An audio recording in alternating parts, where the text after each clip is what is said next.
What if life after death isn't random, but instead unfolds in a way that's been mapped out by your own psyche? Carl Jung believed there are 7 powerful spiritual signs you're likely to encounter once you cross that threshold. And these signs aren't just ancient myths. They may already be hidden in your dreams, your instincts, and the stories that move you most. These spiritual signs Jung spoke of are not just poetic symbols.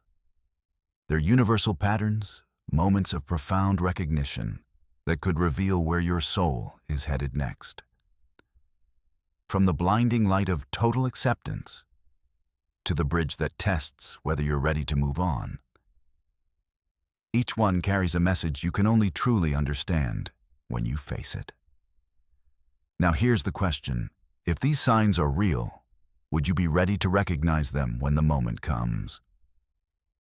In this video, we're going to explore all 7 not as superstition, but as psychological truths that could completely change how you live right now. Right? And while I'll give you glimpses, a guide appearing when you least expect it, a sacred space that feels more like home than home itself, I'm not going to spoil the full list just yet. So stay with me until the end, because once you know these signs, you may never look at life or death the same way again. One of the most common and most powerful spiritual signs people report after a near-death experience is the light. But Jung didn't see it as just a visual phenomenon.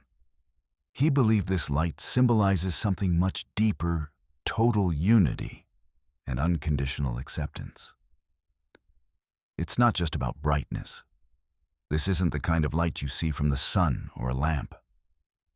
People describe it as alive, something that seems to recognize you, to know you completely, and to embrace you without judgment. Jung viewed it as the psyche's ultimate expression of wholeness, the point where all parts of yourself, even the ones you've rejected, finally come together in peace. Modern near-death experience research backs this up. Around 70% of people who have been clinically dead and revived describe encountering this brilliant, enveloping light. It's reported across cultures, religions, and belief systems, from devout Christians to lifelong atheists. And the striking part, they all speak of the same overwhelming feeling.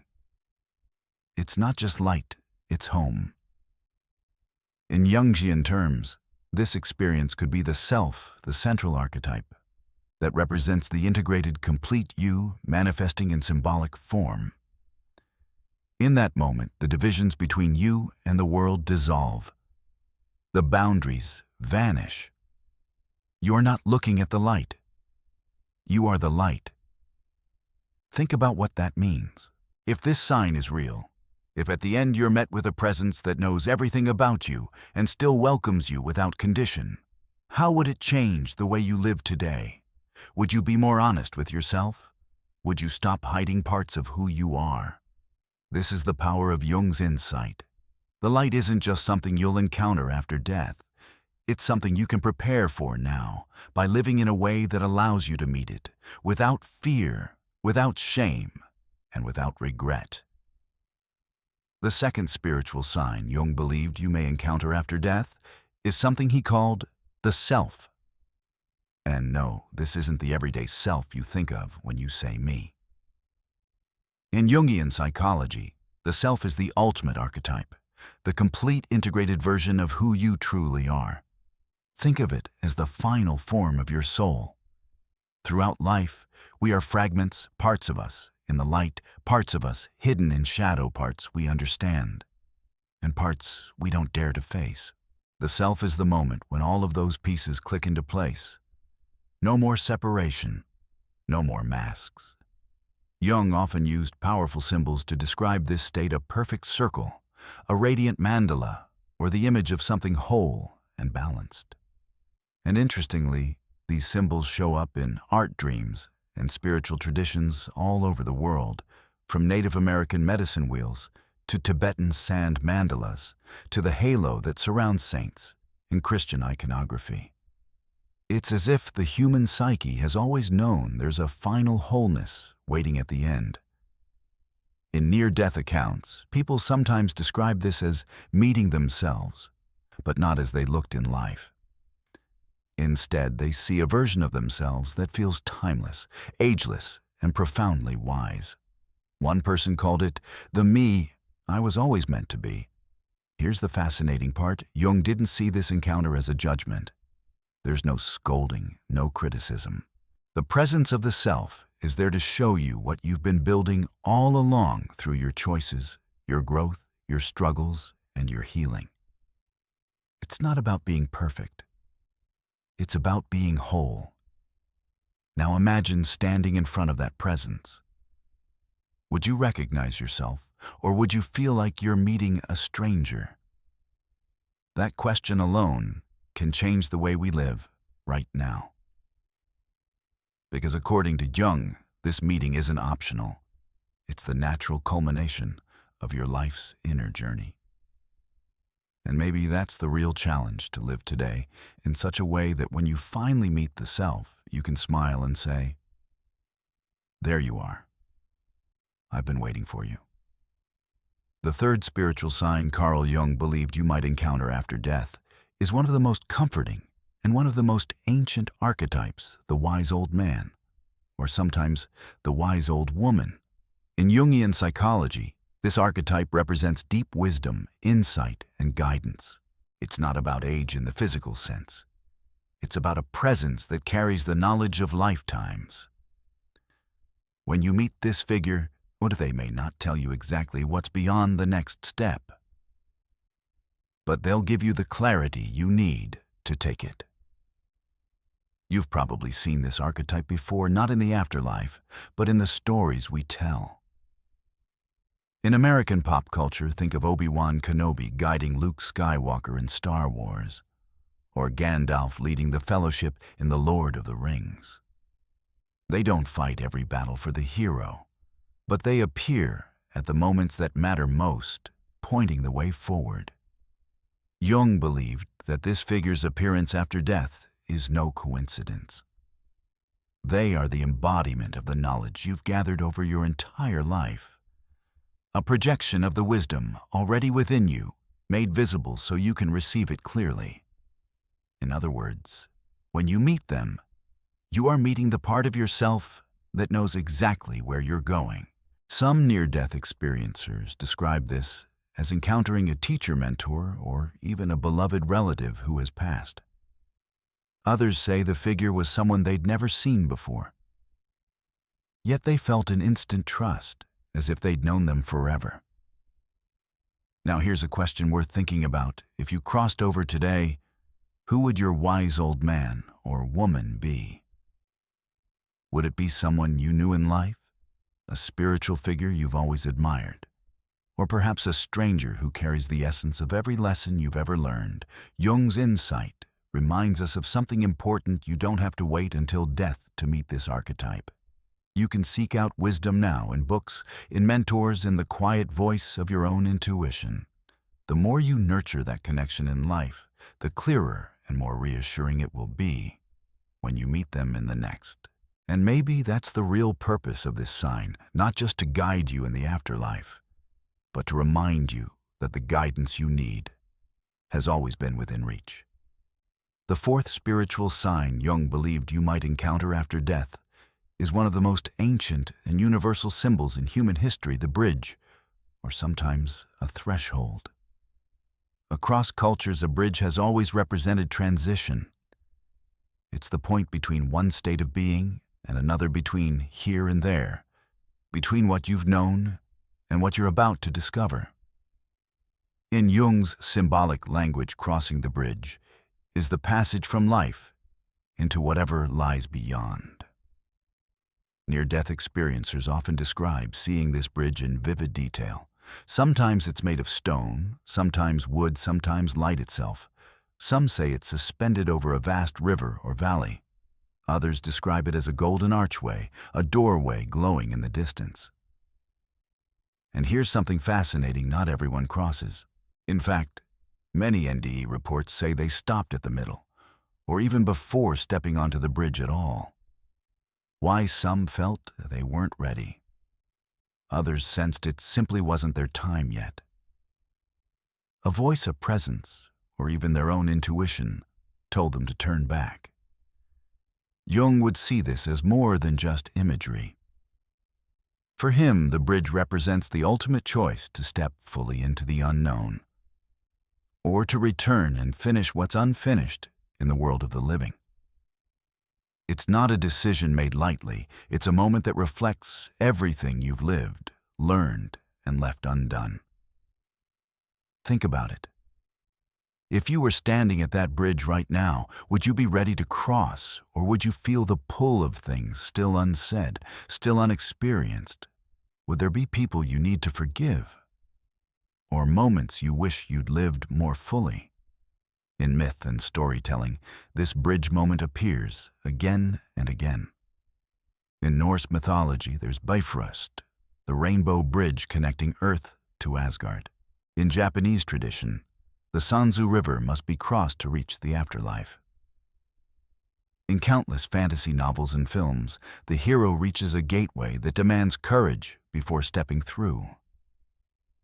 The symbolism is powerful because it speaks to something universal: change, transformation, and the unknown. Jung believed that preparing for this crossing isn't about obsessing over death. It's about living so that when the bridge appears, you don't hesitate. You walk forward knowing you've lived with purpose, left nothing essential undone, and embraced your life's truth. And maybe that's the real message here. The bridge isn't just waiting for you at the end of your life. Every major change you face, ending a chapter, starting a new one, letting go of the past, is its own kind of crossing. The way you handle those moments now may be the best practice you'll ever have for the one final threshold. So when that bridge appears, will you be ready to take the first step? The fifth spiritual sign Jung believed you might encounter after death is perhaps the most confronting and the most transformative of them all: the shadow's final encounter. In Jungian psychology, the shadow isn't an evil force outside of you. It's the hidden part of your own psyche, the fears, regrets, desires, and impulses you've buried, because they didn't fit the image you wanted to show the world. It's the you you've avoided, denied, or even pretended didn't exist. Jung warned that if you've never faced your shadow in life, you might have to confront it in death. And in that moment, there is no running away. This encounter is the ultimate psychological test. The shadow appears not to punish you, but to be acknowledged, accepted, and integrated. Many near-death experiencers describe moments that sound exactly like this. Some report a rapid life review, seeing not only the highlights of their life, but also the moments they'd rather forget. Times they hurt others, made selfish choices, or turned away from the truth. In these visions, you don't just watch, you feel the emotions of everyone involved. It can be overwhelming, even painful. But here's the key in Jung's view. The shadow's appearance isn't the end of the road. It's a doorway. If you can accept it as part of yourself, truly own your mistakes, your flaws, and your humanity, the shadow loses its power to hold you back. Integration allows you to move forward into whatever comes next, lighter and freer than before. This is why Jung emphasized shadow work while you're alive. The more you practice bringing hidden parts of yourself into the light, through honesty, self-reflection therapy, or even candid conversations with people you trust, the less frightening this encounter will be. Think about it. If you died today and your shadow stood before you, would you recognize it? Or would it feel like meeting a stranger? Would you be able to say, "I know you and I accept you"? Jung's perspective reframes this encounter as a gift rather than a punishment. By meeting your shadow, you have the chance to finally become whole. And if you've done that work during life, this final meeting won't be a battle. It will be a reunion. So maybe the real question is, what part of yourself are you still running from? Because sooner or later, whether in this life or beyond, the shadow is waiting not to destroy you, but to walk with you into the next chapter. The sixth spiritual sign Jung believed you might encounter after death is something profoundly peaceful, a garden, or sacred space. In Jungian terms, this isn't just a pleasant backdrop or a random vision. It's a symbol of a mind and a soul that has reached harmony. It represents balance, safety, and a deep sense of all is well. People who have experienced this in near-death states often describe walking into a lush garden bathed in soft light, hearing gentle water flowing or feeling the air as warm and welcoming as an embrace. Some speak of a temple, a meadow, or even a simple room filled with light. The details vary, but the feeling is always the same. You are safe. You are home. Jung would interpret this as an externalization of your inner state. If the garden appears, it may mean you've reached a point where the conflicts inside you are resolved, where your conscious mind and your unconscious are no longer at war. The sacred space is your psyche saying you've done the work. You can rest now. What's fascinating is that this symbol appears far beyond the realm of near-death experiences.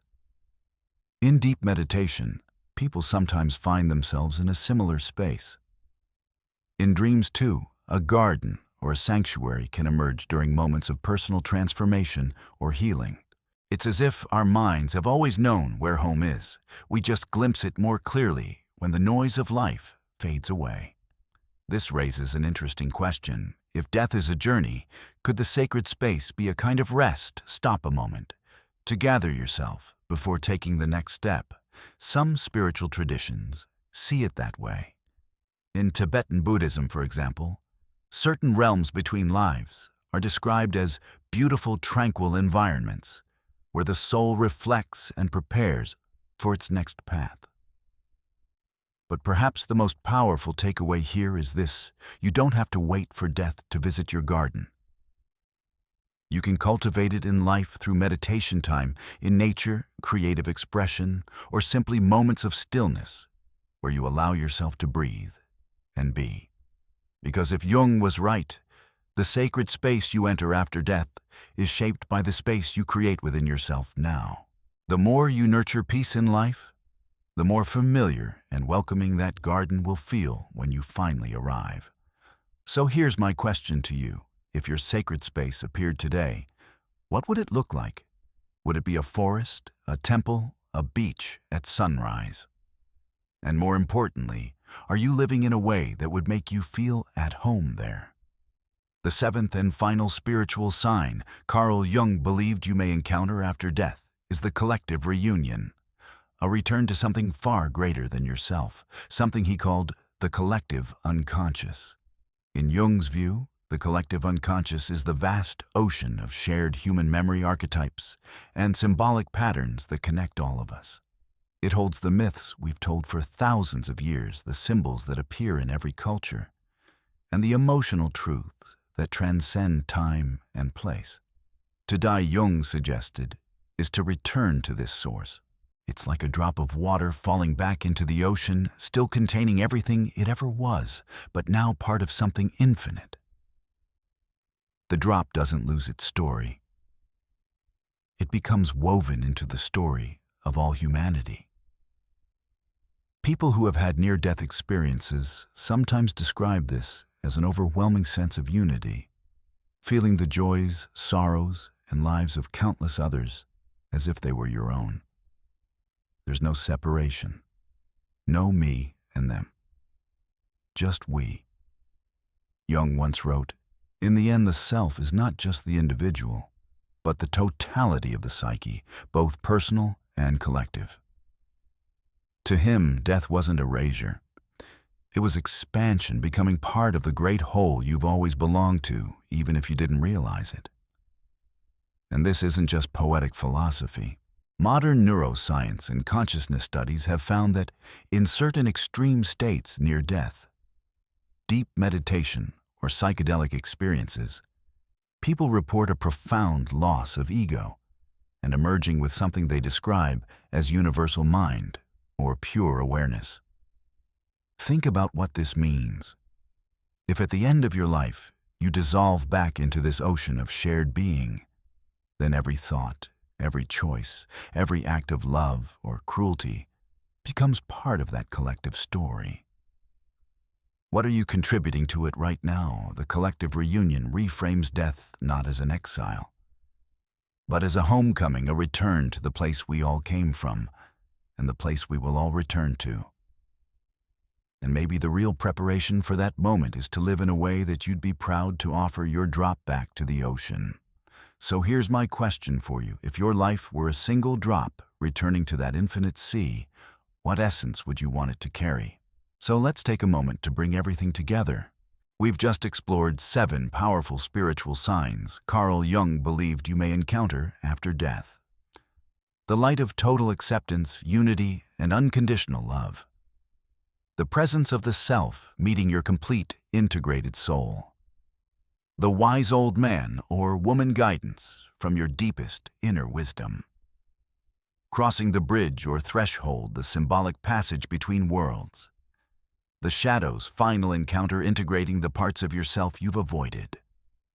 The garden or sacred space, finding peace in the sanctuary of your own mind. The collective reunion, returning to the vast ocean of shared human experience. These aren't just mystical ideas. Jung saw them as deep psychological truths, the meeting point between mind and spirit. And the real takeaway here isn't to fear what comes after, but to live so consciously now that when these signs appear, you'll know exactly who you are. So let me ask you, which of these 7 signs would you hope to see? And why? I'd love to hear your thoughts in the comments, because your perspective might just help someone else see their life in a whole new way. And if this video made you think, imagine what's coming next. In our next deep dive, we're going to explore one of these signs in detail, uncovering the hidden meanings Jung believed could change the way you live today. If you haven't already, make sure to subscribe and turn on notifications so you don't miss it. Until then, live deliberately, love deeply, and keep doing the inner work, because the way you live now shapes what you'll meet on the other side.